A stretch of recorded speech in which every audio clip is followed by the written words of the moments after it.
इस समय तक 1,30,000 नौकरियां तो दी है स्टाफ सिलेक्शन कमीशन ने, और शायद 10 से 12 होंगी। हाँ, तो 10 से 12 होंगी HPSC में, तो 1,40 कुल हो गई। और यही फिगर कांग्रेस के टाइम पर 86,000 थी। जो हमारी 1,46,000 नौकरियां हमने 9.5 साल में या 9.25 साल में दी है, हो सकता है इन 4 महीने में कुछ और रिजल्ट बाकी बचे हुए 5-10 हजार वो भी हो जाएंगे, तो हमारा ये 150 तक पहुंच जाएगा। उनका 86,000 था। तो पहली बात तो सरकारी, हमारी जिम्मेदारी सरकारी नौकरी की होती है। दूसरा, उस समय नौकरियां बिकती थी। आज नौकरी का मैं हाथ उठवा के पूछता हूँ, भाई किसी का कोई एक पैसा लगाओ तो बताओ कि नहीं लगा जी। एक एक गांव में 20, 30, 50, 40। और ये हमारा बहुत बड़ा मुद्दा है चुनाव का। हालांकि नेशनल इश्यूज हैं, लेकिन जनता इसको अपने आप उठाती है कि भी सरकार में ईमानदारी जरूर है। ईमानदारी है, इस सरकार में बाकी चीजों का लाभ हमको हुआ है। घर बैठे डोर डिलीवरी, ये तो आरोप हमारे ऊपर क्या लगाते थे कि सेक्रेटेरिएट में 4th फ्लोर पर अब भीड़ नहीं दिखती, CM के घर जाओ तो वहां भीड़ नहीं दिखती। भीड़ दिखना ये पॉपुलैरिटी नहीं होती है। भीड़ दिखना ये लोगों की समस्याओं का द्योतक है, उनके कष्टों का द्योतक है। एक आदमी छोटे से काम कराने के लिए 3 दिन 4 दिन चंडीगढ़ पड़ा रहता, इनकी कोठियों पर पड़ा रहता था, या होटलों में जाता था, या पैसे खर्च करता था। कमीशन एजेंट वो सारे के सारे इनसे टैक्सियां करा के ले जाते थे, उसमें तेल डलवाते थे, खाने की व्यवस्था करते थे, साथ में पीने की भी करते थे, सारी व्यवस्था हमसे कराते थे। वो वही बताते हैं हमको। आज बेरोजगारी में जब वो करते हैं, तो बेरोजगारी में सबसे ज्यादा पीड़ा किसको है? जो इनके जो दलाल है ना, कमीशन एजेंट है, वो बेरोजगार हो गए। और वही कान में डाल डाल के जी बेरोजगार हो गए, बेरोजगार हो गए। हम कहते हैं रोजगार पकड़ो। रोजगार में आप लोगों को काम करना पड़ेगा, स्किलिंग में जाओ, कुछ करना सीखो। ये करने का काम नहीं है कि पटाला और कमीशन से कुछ पैसा दलाल के अपना क्लर्क के उसमें डाला, कुछ सेपरेट में डाला, कुछ बाबू के हाथ में डाला, और उससे कुछ अपनी जेब में डाला, हो गया रोजगार। ये रोजगार किसी को नहीं करने देंगे, इसीलिए बेरोजगारी है।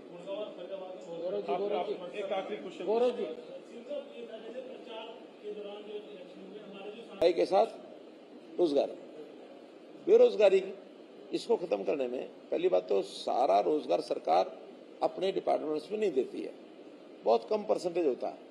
हमने पिछले 8.5 साल, तो 10वां साल चल रहा है समझो, इस समय तक 1,30,000 नौकरियां तो दी है स्टाफ सिलेक्शन कमीशन ने, और शायद 10 से 12 होंगी। हाँ, तो 10 से 12 होंगी HPSC में, तो 1,40 कुल हो गई। और यही फिगर कांग्रेस के टाइम पर 86,000 थी।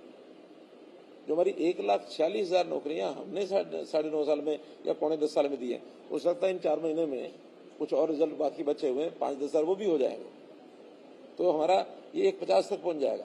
वो पिछले 6 महीने से बंद है, लोग बड़े परेशान। ऐसा कि परिवार पहचान पत्र अपने आप में एक यूनिक और बहुत बड़ा एक प्रोजेक्ट है, किसी प्रदेश में लागू नहीं है, किसी देश में लागू नहीं है। उसमें कुछ जो छोटी मोटी ऐसी शिकायतें हैं, शिकायतों के कई आधार हैं।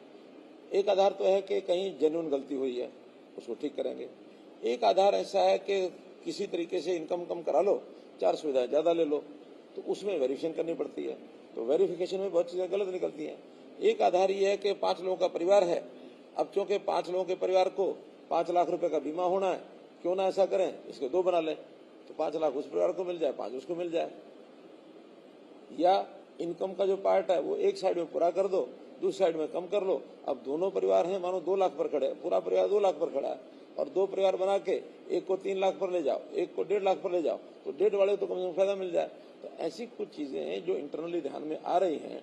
इसका रास्ता क्या निकलेगा अभी चुनाव के बाद, हम लोग अपील जरूर करेंगे कि जो है वो सत्य है वो बताओ, जो सत्य ना जेन्युइन कोई है, हमने उसको ठीक किया। आज भी कम से कम 2 लाख से 2.5 लाख चीजें जो त्रुटियां हैं उसको वेरीफाई करके ठीक किया है। अब इस समय आज की डेट में लगभग 47,000 एप्लीकेशन ऐसी हैं जिनको डिसाइड करना बाकी है।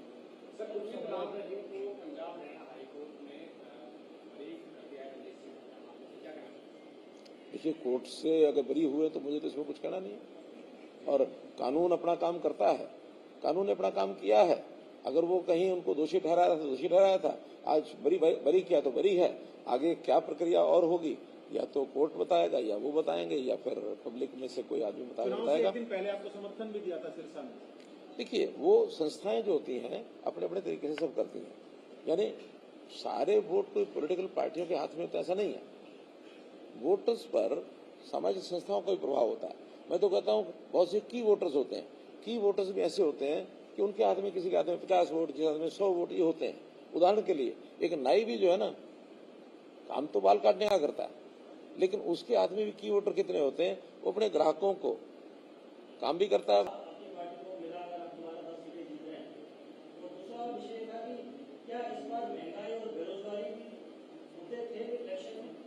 देखिए, विपक्ष ने भले उठाए हों, लेकिन महंगाई कोई मुद्दा नहीं है।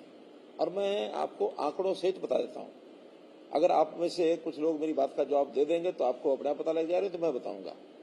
एक विषय होता है डीए। डीए की फुल फॉर्म क्या है? Day national allowance.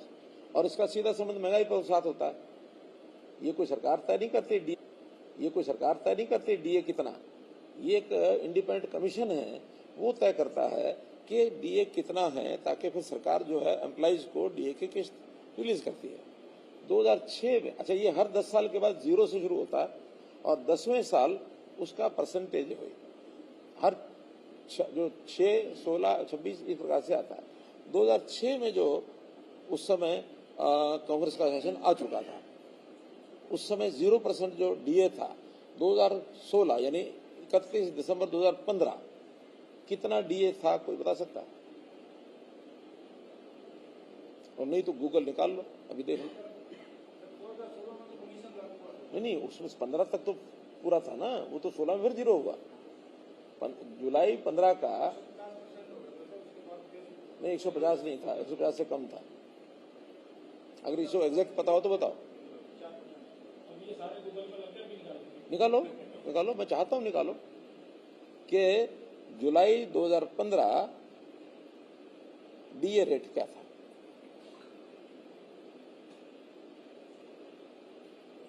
क्योंकि हाथ कंगन को आरसी क्या, पढ़े लिखे को फारसी क्या। अभी हम तो तय नहीं करते, प्राइस कमीशन तय करता है। आप विपक्ष में होते भी ये तर्क देते? हाँ, ये वाला यार महंगाई कोई इशू नहीं। नहीं, मैं तर्क यही देता, सरकारी आंकड़ों पर देता, केवल कहने से थोड़ी होता। उस वक्त की सरकार पर मतलब आरोप तो नहीं लगाते कि महंगाई हो रही। नहीं, उसमें महंगाई थी ना, वही तो मैं आंकड़े बता रहा हूँ कि 2006 से 2016, और मैं बताता हूँ, आप निकालते रहना, 125% लास्ट है ना, 125। हाँ, लास्ट जुलाई 2015 में ये घोषित आंकड़ा है कि हर एम्प्लॉय को अपना जो स्केल है उसमें 125% और जोड़ करके सैलरी मिलती रही है महंगाई के कारण से। 2016 में 1 जनवरी फिर 0 हो गया, और 0 होने के बाद फिर वो हर साल बढ़ता है। आज 2024, अब इस बार कितना, अभी 24 तक कितना पहुंच गया ये बताओ? 50 हो गया। 8 साल में 50% हुआ। 2 साल का अनुमान लगा लो कितना और हो सकता है। अगर 8 साल में 50 हुआ तो 2% में 6 दूनी 12%, कितना हो जाएगा? 50 10 60, और 2-3% फालतू लगा लो, 63। नहीं, 64 नहीं, 62 63 लगाओ। मैं 62 63 इसलिए कह रहा हूं कि कहाँ 125, कहाँ 62 63, कितना हुआ महंगाई?